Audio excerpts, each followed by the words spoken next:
지난번에도 말씀드렸던 것처럼 숲을 보고 나무를 보면 나무에 대해서 더 자세히 잘 알 수가 있습니다. 저는 축구하는 걸 좋아하는데 공차할 때 보면 그라운드에 그 팀은 어디에 있고 상대 팀은 어디에 있고 우리 편은 어디 있는지 알고 나면 공차기가 훨씬 편안합니다. 그래서 오늘 전체적으로 요한복음 전체 그 구조를 한 번 더 살펴보도록 하겠습니다. 요한복음은 총 몇 장으로 되어 있습니까? 1장부터 21장까지가 요한복음입니다. 1장을 서론이라고 하고요. 20장을 결론이라고 해요. 21장은 부록입니다. 근데 여러분 이미 잘 알고 계시다시피 요한복음은 주제가 뭔가요? 요한복음의 주제가 새 창조에 대한 이야기라는 말이죠. 성경에 태초에로부터 시작하는 권이 세 권 있다고 말씀드렸었어요. 어디입니까? 창세기, 요한복음, 요한일서. 하지만 그 헬라어로 엔 아르케로 시작하는 것은 창세기하고 요한복음 두 군데만 있습니다.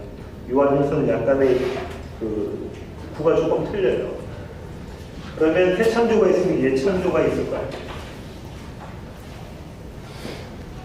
제 요한복음을 생창조에 관한 이야기인가 이걸 아시려면 창세기 1장하고 비교해서 보셔야 됩니다. 요한복음 1장으로 가겠습니다. 1절입니다. 태초에 말씀이 계시니라. 태초에 말씀이 계시니라. 창세기 1장 그대로 잡으시면 창세기 1장 1절로 가세요.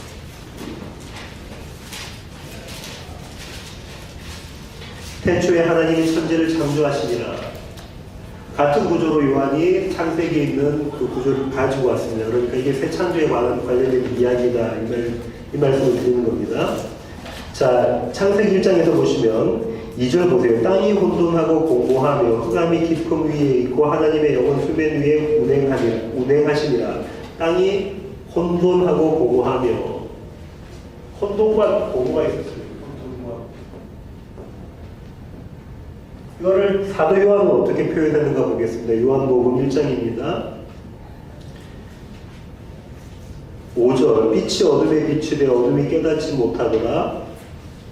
9절 참빛 곧 세상에 와서 각 사람에게 비추는 빛이 있었나니 그가 세상에 계셨으며 세상은 그로 말미암아 지은 바 되었으되 세상이 그를 알지 못하였고 11절 자기 땅에 오매 자기 백성이 영접하지 아니하였더라. 사도 요한은 어떻게 이야기하고 있냐면 혼돈과 공허를 빛을 모르는 어두움으로 세상으로 이야기하고 있습니다. 그럼 사도 요한이 이렇게 해석한 것이 맞는가? 우리가 이미 찾아봤었습니다. 그렇죠? 예레미야로 가겠습니다. 예레미야 4장. 이사야 다음에 있습니다. 예레미야 4장 23절. 보라 내가 땅을 본즉 혼돈하고 공허하며 하늘에는 빛이 없고. 예레미야 4장 23절에 뭐라고 해야 되냐면 땅이 혼돈하고 공허하다라고 써 있어요. 그죠? 그리고 그 위에 22절을 보면 내 백성은 나를 알지 못하는 어리석은 자요 지각이 없는 미련한 자식이라. 예레미야가 뭐라고 하냐면 땅이 혼돈하고 공허한데 이것은 하나님을 모르기 때문이다. 사도 요한이 그대로 예레미야 거를 가지고 와서 요한복음에 이렇게 이야기합니다. 그래서 지금부터 일어나는 일은 요한복음에서 다루고 있는 것은 빛을 모르는 자들이 빛을 아는 새롭게 창조되는 그림이다. 이 스토리를 이야기하고 있다 하고 하는 게 요한복음이에요. 20장의 결론도 그렇게 끝이 나야 될 거 아닙니까? 그렇죠? 20장으로 가보겠습니다. 요한복음 20장입니다. 22절 이 말씀을 하시고 그들을 향하사 무엇을 내시며 숨을 내쉬며 이르시되 성령을 받으라. 20장이 뭐라고 하고 있냐면 22절에 숨을 내쉬며 이 숨 성령을 받으라 이렇게 이야기하고 있어요. 숨을 내쉬며가 창세기에 나왔죠. 나왔습니까? 창세기 2장으로 가겠습니다.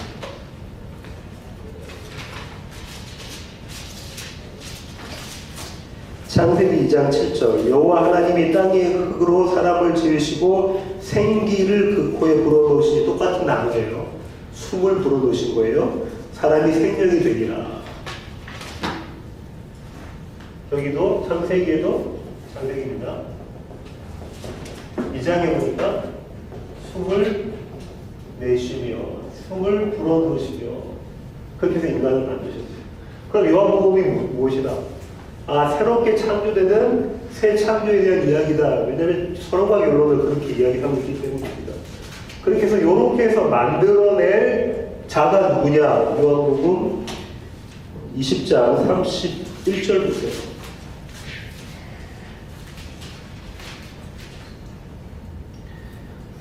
오직 이것을 기록하면 너희로 예수께서 하나님의 아들 그리스도임을 믿게 하려고 하며 또 너희로 믿고 그 이름을 힘입어 생명을 얻게 하려 합니다.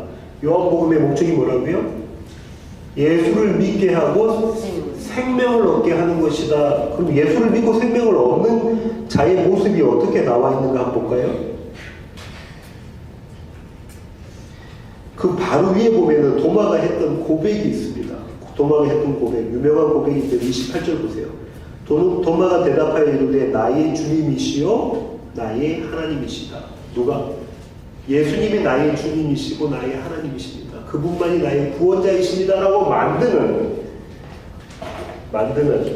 어둠에 있었던 사람들을 빛이 오셔서 결국은 예수님을 나의 구원자라고 나의 하나님이라고 고백하게끔 만드는 것이 새 창조의 이야기다 이 말이에요. 그럼 여기 새 창조에 관련된 이야기가 나머지 2장부터 19장까지 써 있어야 되잖아요. 그래서 2장부터 11장까지가 뭐에 대한 이야기냐면 예수님의 기적에 대한 이야기죠. 예수님께서 일으키신 기적이란 말이에요. 이 기적이 몇 번 써 있다고 했었습니까 제가? 여러 번 있을 텐데 7번만 사도요한이 기록하고 있어요. 하나님의 완전수를 2장부터 11장까지 첫 번째 사건이 뭐라고 그랬죠? 첫 번째 기적이 가나 혼인잔치, 물을 포도주로 만드는 사건. 자, 이제부터 나의 보혈로 너희는 나의 신부가 된다라고 시작하는 거예요. 마지막 11장에 있는 사건이 뭐라고요? 죽은 나사로를 살리시는, 소생시키는, 부활시키시는 사건으로 끝났단 말이에요. 그럼 이 그림이 보여준 게 뭡니까? 어둠 속에 있던 자들, 죽음의 가운데 있던 자들, 그들을 예수님의 보혈로 신부 삼으셔서 생명 가운데 있게 하실 것이다라는 그림을 쫙 보여주신 거예요. 그러고 난 다음부터는 12장에 뭐 하세요? 예루살렘 입성을 하십니다. 그 다음에 13장부터 16장까지 설교를 하세요. 17장에 중보기도 하십니다. 18, 19장은 무슨 사건일까요? 예수님께서 붙잡히셔서 고문받으시고 십자가에 달려 돌아가시는 사건이고 20장이 부활하신 사건.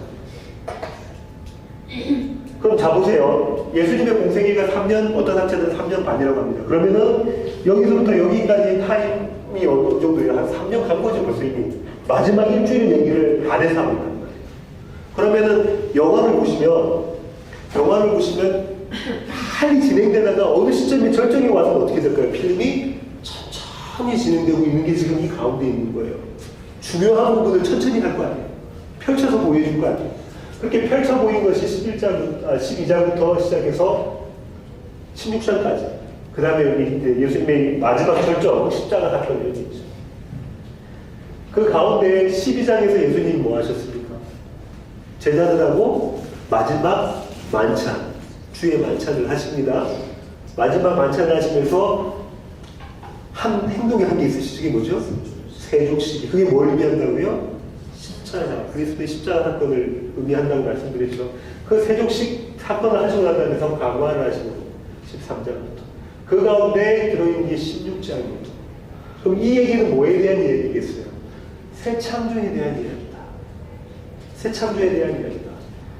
이 안에서부터 너희들이 성령 받고 나면 될 그리스도의 제자의 모습이야 이 얘기합니다. 그리스도의 제자의 모습. 제자도라는 건 이런 것이다 라고 이야기하고 있단 말이에요. 거기에 대해서 우리가 배웠습니다. 계명을 주시고 서로 사랑해라. 그 다음에 지난주에는 증인된 삶, 증인으로서의 모습에 대한 그림을 그렸잖아요. 이렇게 정리가 돼요. 이게 요한복음의 전체적인 이야기입니다. 그리고 21장에는 뭐냐면 부록이라고 했죠. 학자들은 이 21장이 뒤에 덧붙였다라고 보는 견해들도 있어요. 하지만 그거는 차치하고 21장에서 뭐 하십니까? 부활하셔서 뭘 하세요? 베드로를 만나서 제자들을 만나셔서 그들에게 뭘 주십니까? 사명을 주세요. 이 사명을 주시는데 어떤 방법으로 사명 주시냐면 네가 증거할 게 세 개야. 지난 시간에 했습니다. 네가 증거할 게 세 개야. 첫 번째 너는 누구라고요? 너는 살인자다. 너는 죄인이야. 그 다음에 예수 그리스도만 참 구원자이고 주인이시고 이 일을 누가 하실 거다? 성령님이 하나님께서 이 일은 하신다. 하나님의 일이다. 이걸 고백하게 만듭니다. 그죠? 그 그림이 그려져 있으니까 베드로한테 물어보실 때 바요나 시몬아 네가 나를 사랑하니? 그것이잖아요. 그러니까 베드로가 뭐라고 얘기합니까? 주님 제가 주님 사랑하는 거 알잖아요. 다시 말해 무슨 말이에요? 주님 저로서는 주님을 사랑할 수 없는 자예요. 주님 앞에 면전에서 뭐 했습니까? 제가 주님을 모른다고 3번이나 부인하고 저주까지 했습니다. 그래야 이 그림이 그려져 있는 장면이 마지막 장면이 21장. 이게 전체적인 요한복음의 구조예요. 이런 전체적인 개념을 가지시고 이제 들어오시면 됩니다. 제가 구조를 자꾸 설명드리는 건 이걸 잊어먹지 말라고 하시는 거예요.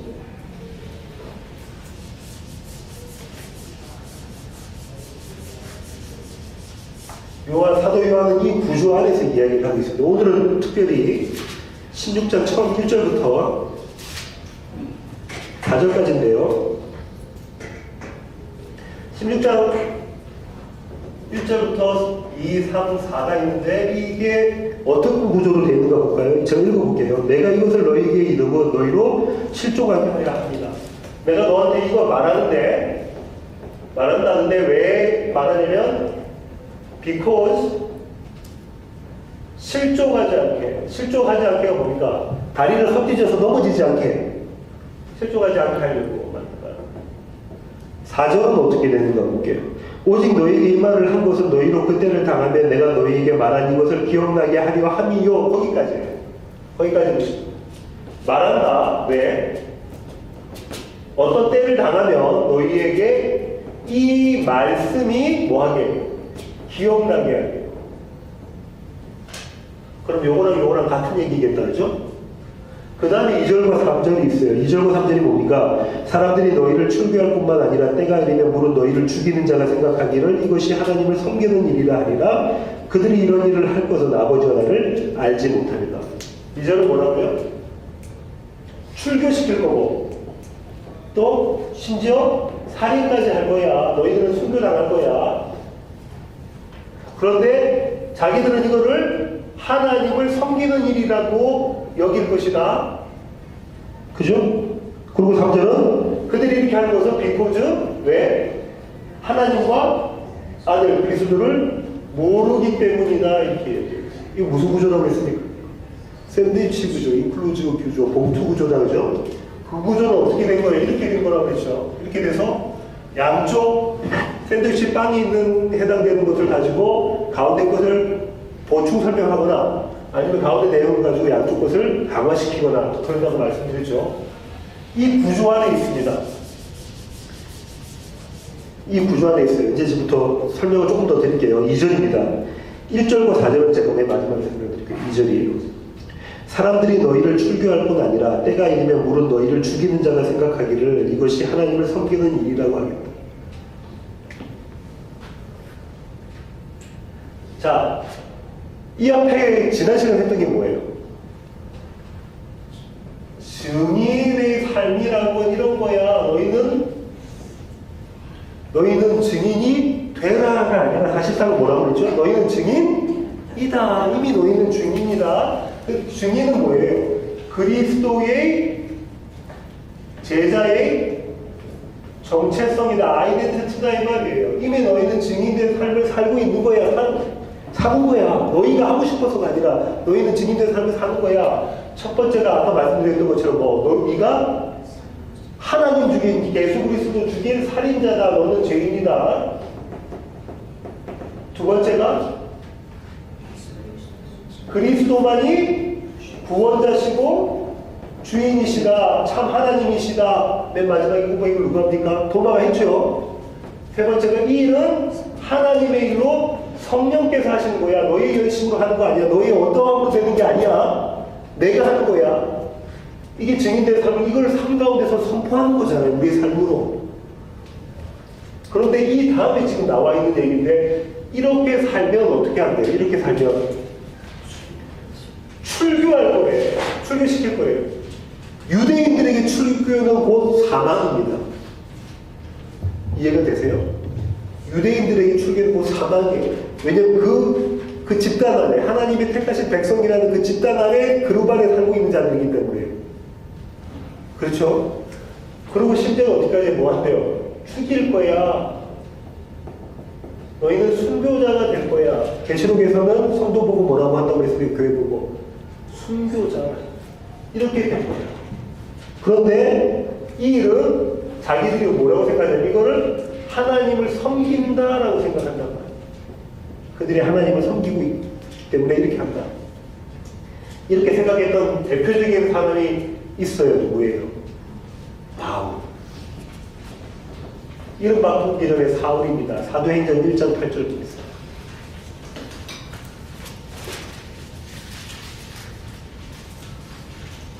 아, 8장 1절입니다. 죄송합니다. 사도행전 8장 1절. 사울은 그가 죽임을 당함을 그가 누굽니까? 스데반이지요. 스데반 집사 첫 순교자 그가 죽임을 당함을 어떻게 여겼어요? 마땅히 여기노라. 마땅히. 왜냐하면 이 일이 하나님을 섬기는 일이니까 그리스도인은 죽어야 된다고 생각하는 거예요. 왜냐하면 하나님의 이름을 망령되이 일컫는 자들이기 때문에.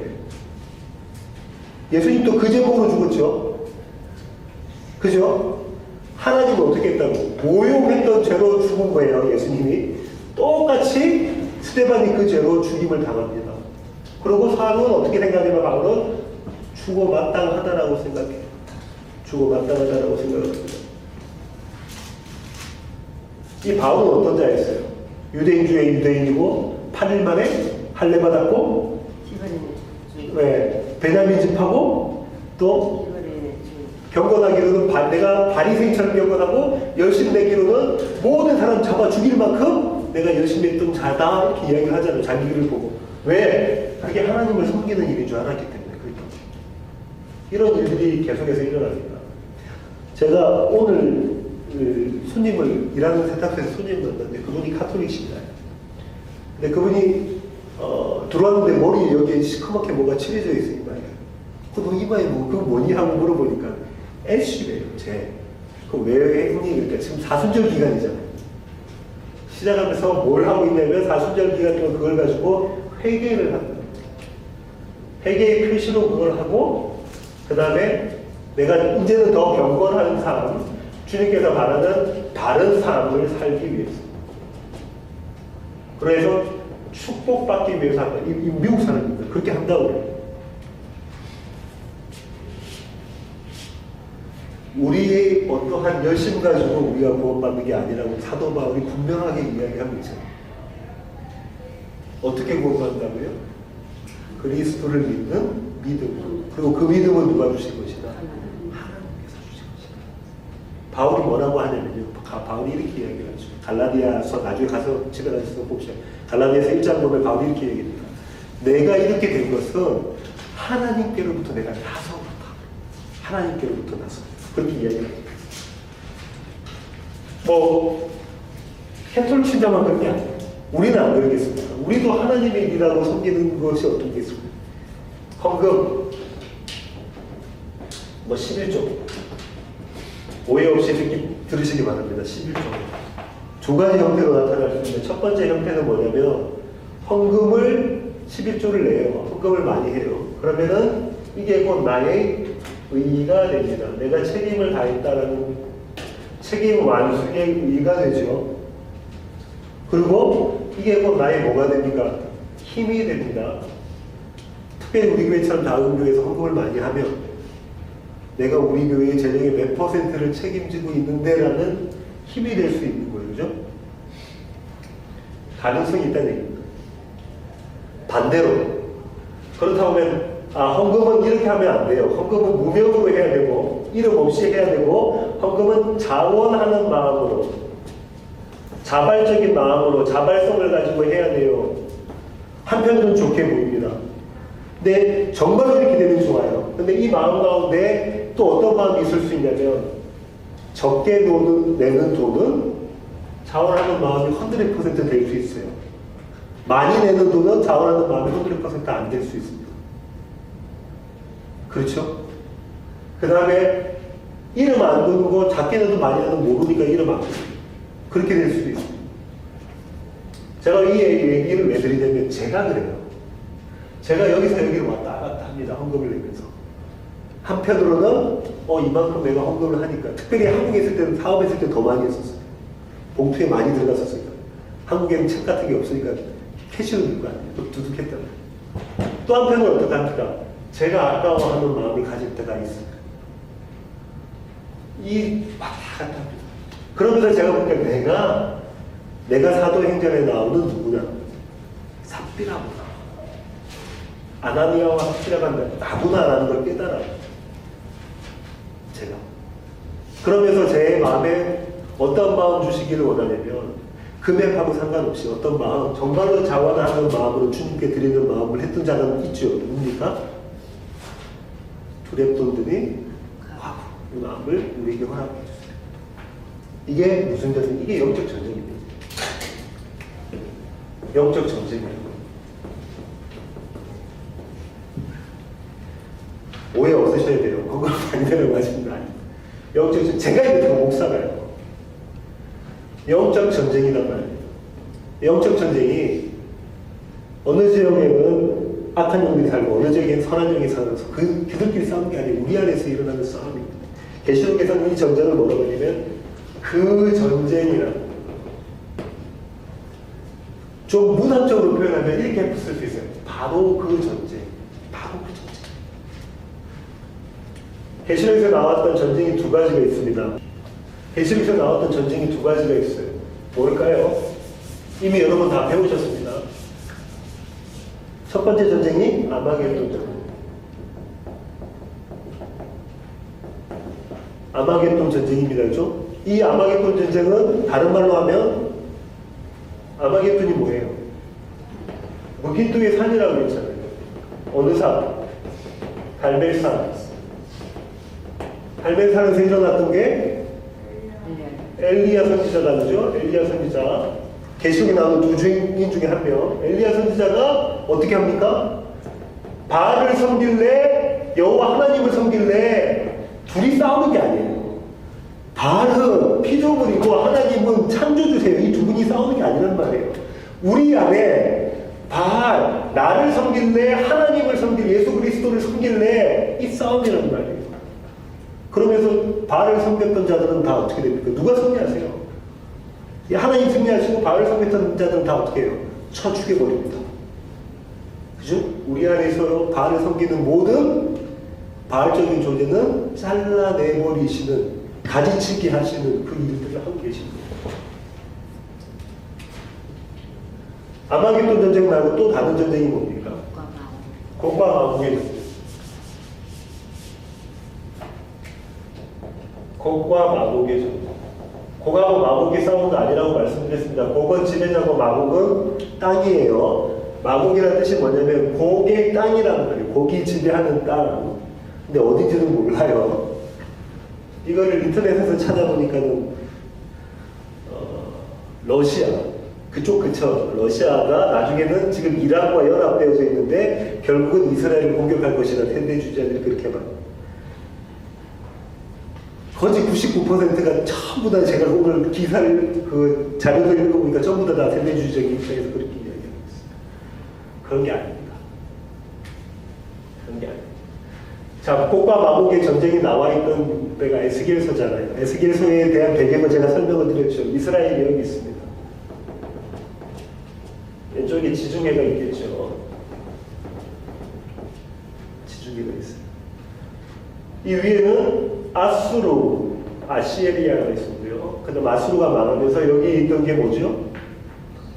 바빌론. 조금 더 가면 바사 나오죠. 페르시아. 메데와 페르시아가 나가고 이쪽에 있는 거 뭡니까? 알렉산더 대왕이 있던 헬라, 그리스죠. 헬라 제국. 좀 더 가면 이태리, 로마 이렇게 그림이 그려집니다. 그죠? 자, 이스라엘 옆에 있던 나라들이 있었어요. 그죠? 암몬, 모압, 이쪽 암몬이고요. 모압이고요. 여기는 뭐가 있죠? 에돔. 에돔이 이렇게 있어요. 그죠? 이쪽에 블레셋이 있죠? 블레셋. 지금, 그 다음에 요 안에 블레셋 안에 가자집이 이런 구조로 돼 있단 말이에요. 그 복과 마구의 전쟁은 북쪽이니까 어떻게 보시면 되냐면 이쪽을 다 보시면 돼요. 그리스 로마까지. 이스라엘을 괴롭혔던 모든 나라들이 망할 것이다에 대한 이야기란 말이에요. 그런데 자 보세요. 이 전쟁을 일으키신 분이 누구십니까? 하나님이세요. 이 전쟁을 왜 일으키셨어요? 하나님께서 전쟁을 이스라엘을 못 살게 구신 이유가 딱 한 가지가 있잖아요. 그게 뭡니까? 내 백성아 내게로 돌아와. 이제 음란한 행동하지 말고 나의 신부야 나에게 돌아와를 가르치기 위해서 하신 거잖아요. 그것이 하나님의 사랑이란 말이에요. 그걸 가르치기 위해서 그렇게 하신 거예요. 이 모습들이 어떤 모습으로 나타납니까? 어떤 사람들에게는 아내예요. 어떤 사람한테는 남편이 될 수 있습니다. 그죠? 학업, 사업, 직장, 건강, 김병수 목사님과 저 같은 경우에 목회까지도 공격을 한단 말이에요. 뭐 하기 위해서? 내 안에 바벨론적인 요소, 바알적인 요소를 잘라내시기 위해서. 내 안에 바벨론적인 요소. 하나님 대신에 내가 섬기는 거. 내가 나의 왕이 되고, 내가 멜루가를 차지하고 있는 그 모습들을 잘라내시기 위해서 그렇게 하시는 거예요. 거룩한 신부로 만드시기 위해서 그렇게 하신다.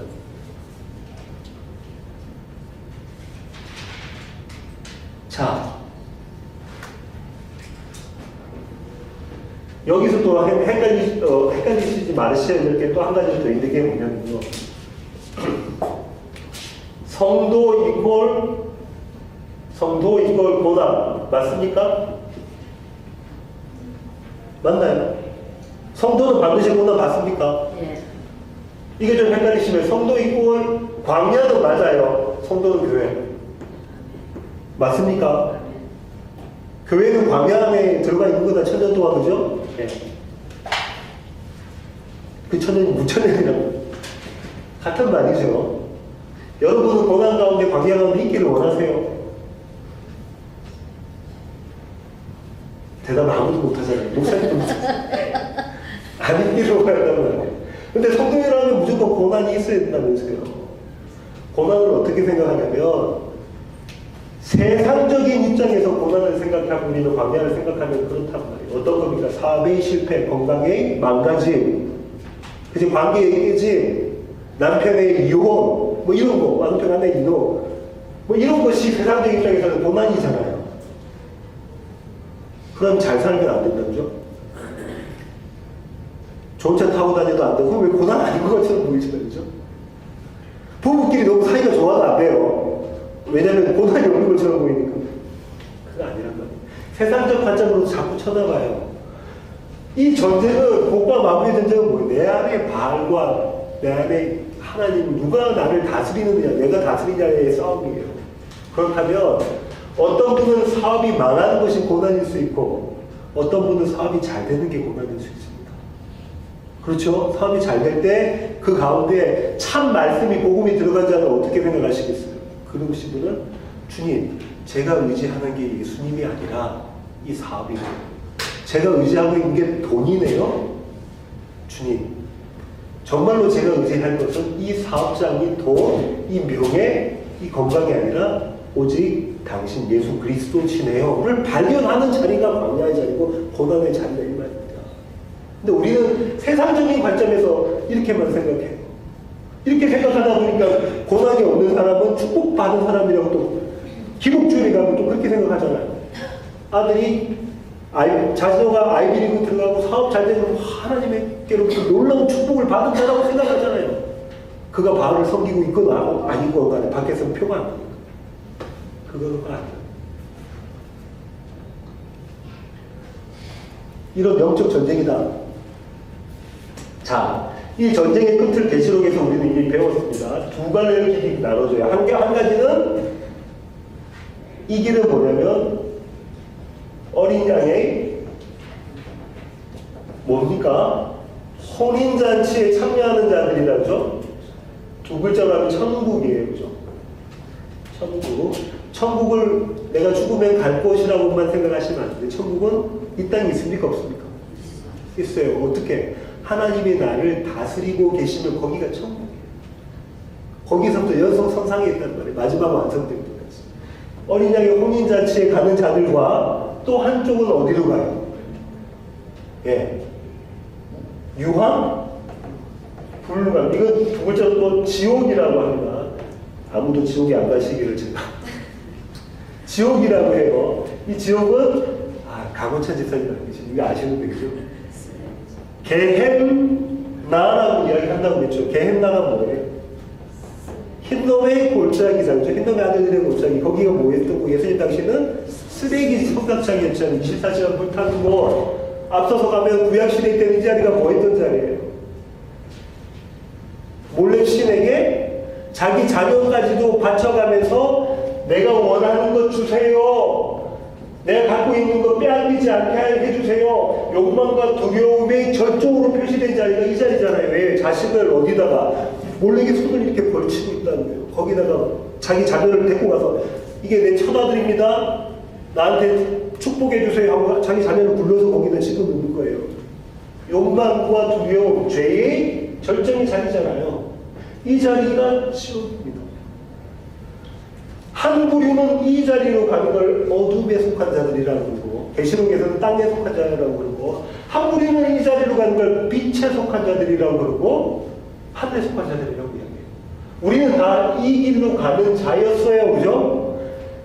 주님이 붙잡고 계시지 않으면 용수철처럼 튕겨나가서 가는 자리가 이 자리입니다. 맞습니까? 오늘의 삶 가운데 그걸 느끼셨습니까?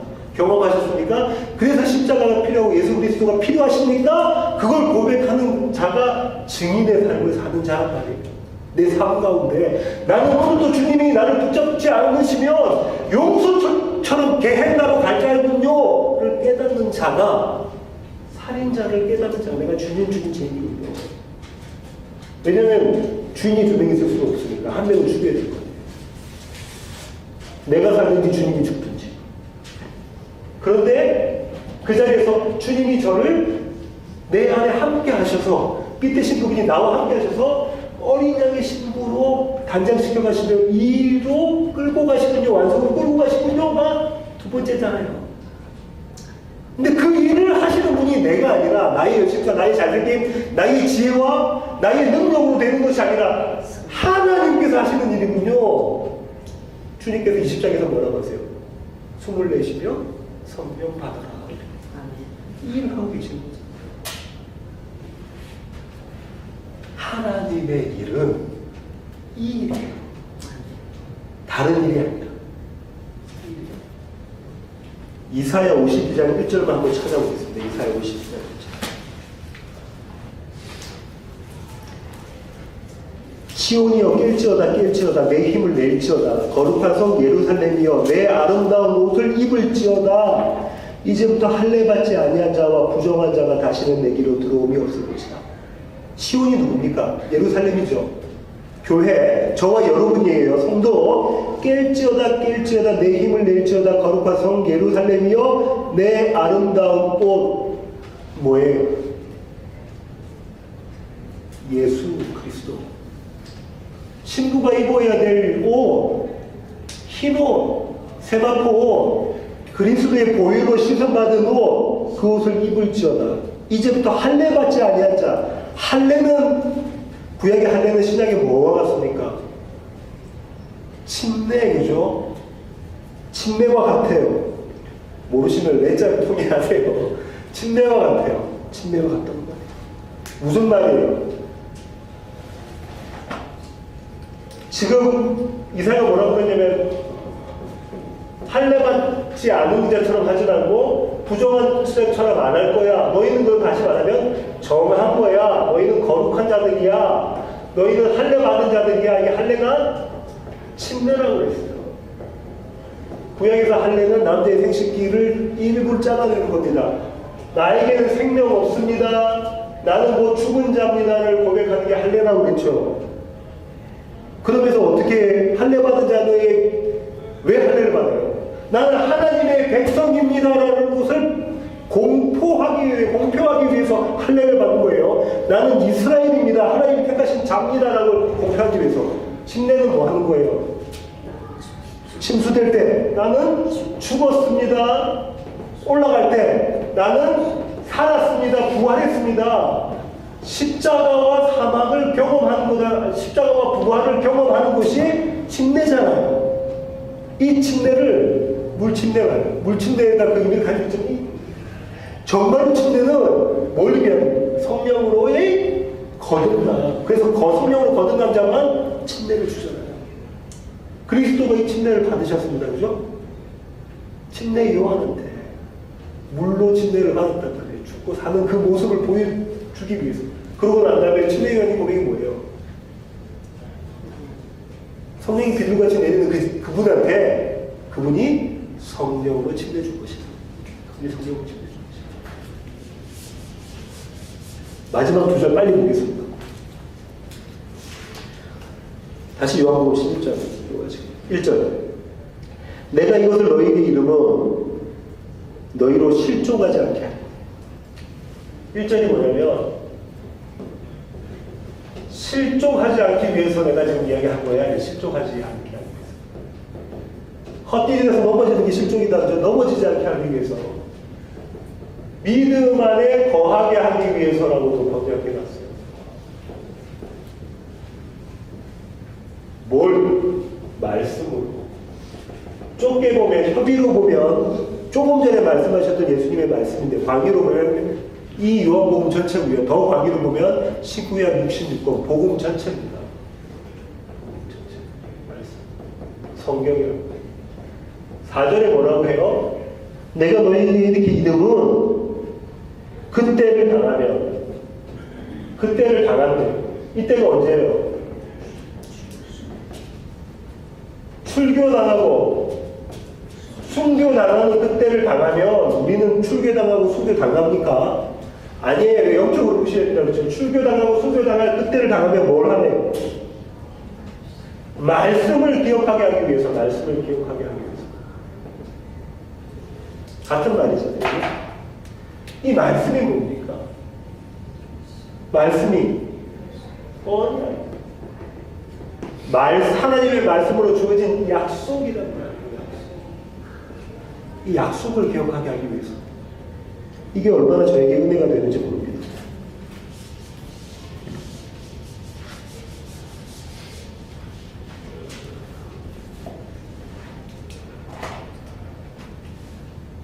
언약에 대해서 좀 이번에 설명하고 마치겠습니다. 묵시의 세계. 천상의 세계. 하나님이 계신 그곳, 피조물의 세계가 아니고 시공간에 제한이 없는 그곳에 하나님이 계시고 삼위 하나님이 계셨어요. 그죠? 그분이 뭘 갖고 계십니까? 작정을 갖고 계세요. 하나님의 뜻을 갖고 계세요. 그 뜻이 뭐예요? 그 뜻이 뭡니까? 하나님의 택하신 하나님의 백성들로 하여금 그분 앞에서 거룩하고 흠없게 만드는 거. 아까 좀 전에 이사야가 고백했잖아요. 부정하지 않게 하기 위해서. 흠이 없게 만드는 거. 그게 그분의 뜻이에요. 누굴 안에서? 예수 안에서. 그래서 그분이 역사라는 걸 만드십니다. 역사는 처음과 끝이 있어요. 그분의 이야기라서 히스토리잖아요. 그분이 그분이 만들어 가시는 거예요. 히스토리가. 그죠? 역사는 처음과 끝이 있어요. 창조하셨습니다.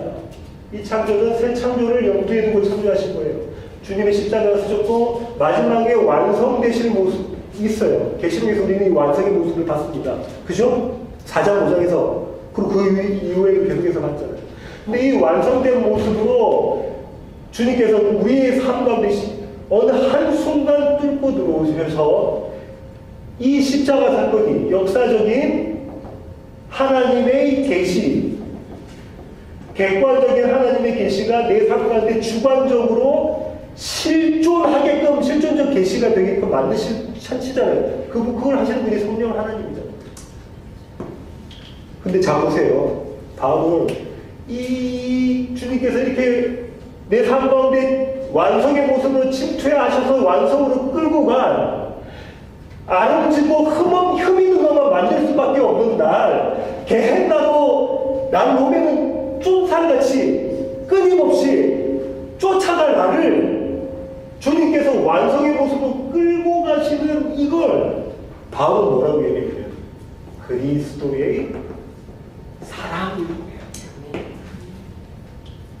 사람들은 생각합니다. 예수님이 죽으신 사랑이 육체적으로 우리 예수님 손바닥에 못 지키시고 창으로 꽂히시고 발등에 몸 자국 받으시고 나 때문에 죽으셨는데 얼마나 아프셨을까의 사랑, 그런 얄팍한 사랑이 아니란 말이에요. 물론 그 일은 객관적인 사건으로 일어났습니다. 아프셨어요. 육적인 인간으로 오셨기 때문에, 완전한 인간으로 오셨기 때문에 아프셨다고요. 근데 그 사랑으로 이야기를 하기에는 너무 부족해요. 그리스도의 사랑은 마침내 나를, 개했다고 한 나를 내 삶 가운데 찾아오셔서 정반대의 어린 양의 혼인잔치로 끌고 가시는 그 사랑이란 말이에요. 우리로서는 도저히 감당할 수 없는 사랑, 우리 김동수 목사님 잘 쓰시는 폭포수같이 넘치는 그 사랑으로 나를 끌고 가신다 이 말이에요. 그런데 어떻게 이 사랑에서 여러분 666을 배의 치료라고 생각을 해서 이 사랑에서 끊을 수가 있습니까? 이거 뭐예요? 피조물이잖아요. 이 사랑에서 끊을 수 없는 거예요. 근데 어떻게 이런 거 가지고 끊는다? 여러 가지 절대 그런 얘기를 합니까? 바울의 고백을 한번 볼게요. 로마서 8장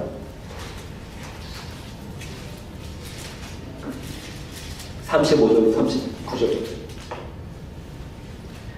누가 우리를 그리스도의 사랑에서 끊으리요? 환난이나 공고나 박해나 기근이나 적신이나 헐벗음입니다. 헐벗음. 위험이나 칼이야 기록된 바 우리가 종일 주를 위하여 죽임을 당하게 되며 도살당할 양같이 여김을 받았나이다 함과 같으니라. 그러나 이 모든 일에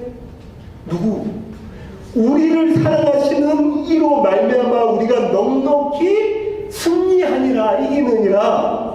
내가 확신하노니, 여기서 내가 확신을 어떻게 확신할 수가 있어요, 바울이? 뭘 붙잡고 확신합니까? 약속의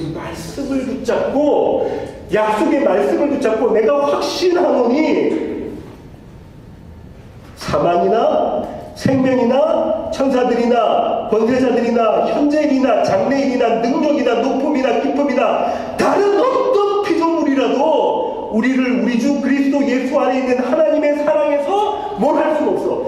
끊을 수가 없어요. 이 고백이 바울의 고백이고 저와 여러분의 고백입니다. 그런데 어떻게 페리칩 같은 얄팍함을 가지고 공포심 이런 거 하게요. 우리 어떠함도 되는 게 아니랍니다.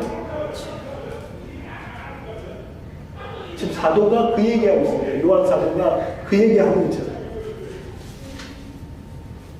마지막 때에 너희가 곡과 마곡의 전쟁, 아마겟돈 전쟁에서 힘들고 어렵고 광야의 길을, 고난의 길을 걸어갈 텐데 그때에 너희가 붙잡아야 될 하나님의 말씀을 붙잡고 믿음을 가지고 주님만 바라봐라. 아멘. 장대에 높이 달린 불뱀 같은 노뱀 같은 그 주님만 바라봐라. 오늘 사도면이 그 얘기합니다. 그러면서 우리로 하여금 뭘 하게 하십니까? 우리에게 허락하신 사명, 증인의 사명을 감당하게 하십니다. 매일의 삶 가운데 여러분 이게 있어요. 매일의 삶 가운데 믿음 신앙생활은 관념적인 게 아니에요. 실제 하는 실존적인 거예요. 그건 무슨 말입니까? 오늘의 삶 가운데, 나의 삶 가운데, 나의 삶의 전 영역과 매 순간마다 뭐가 있단 말이에요. 영적인 전쟁이 있어요. 뭐 사탄이 내하고 싸우는 게 아니고 내 안에 참 왕이 누구시냐. 그때 우리가 생각해야 될 건, 우리가 주님을 붙잡아야 될 건, 예수님이 십자가 위에 달려있는 편만이에요. 유대인의 왕, 그분이 나의 왕이시고 나의 주이시고 참 하나님이십니다. 도마가 그 고백을 합니다. 그렇게 우리가 우리의 왕과 나의 하나님 된 나의 모든 내가 할 수 있는 모든 것들을 주님께 드리면서 주님이 나를 다스려 주십시오. 그 고백을 해야 될 줄로 압니다. 아멘. 이 말씀 생각하시면서 오늘 찬양을 한번 부르겠는데요. 예수 우리 왕입니다. 예수 우리 왕이요. 예수 우리 왕이요. 이곳에 오셔서 보좌로 주여 임하사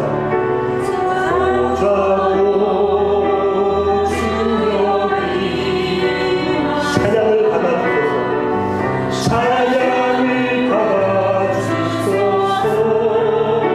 주님을 찬양하오니 주님을 찬양하오니 주님 그렇습니다. 주님만이 나의 주인이십니다. 주님만이 나의 왕이십니다. 주님만이 참 하나님이십니다. 왕이신 예수여 좌정하사 다스리소서. 주님을 찬양하오니 주님을 찬양하오니 주님을 경배하오니 주님을 경배하오니 왕이신 예수 오셔서 왕이신 예수 오셔서 좌정하사 다스리소서. 좌정하사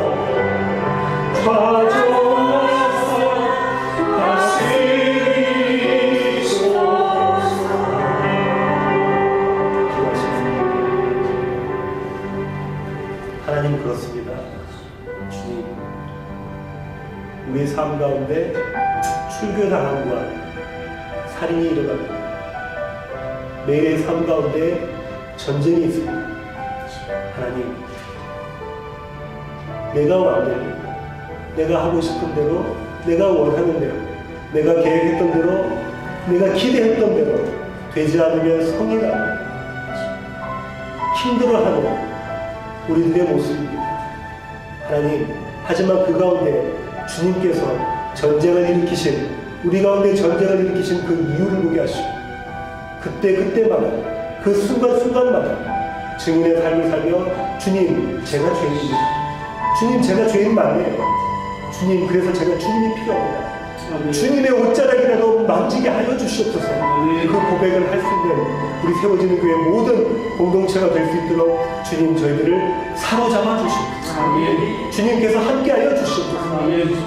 오직 주님의 능력으로 이 일을 감당할 수 있도록 주님, 저희들을 붙잡아 주시옵소서.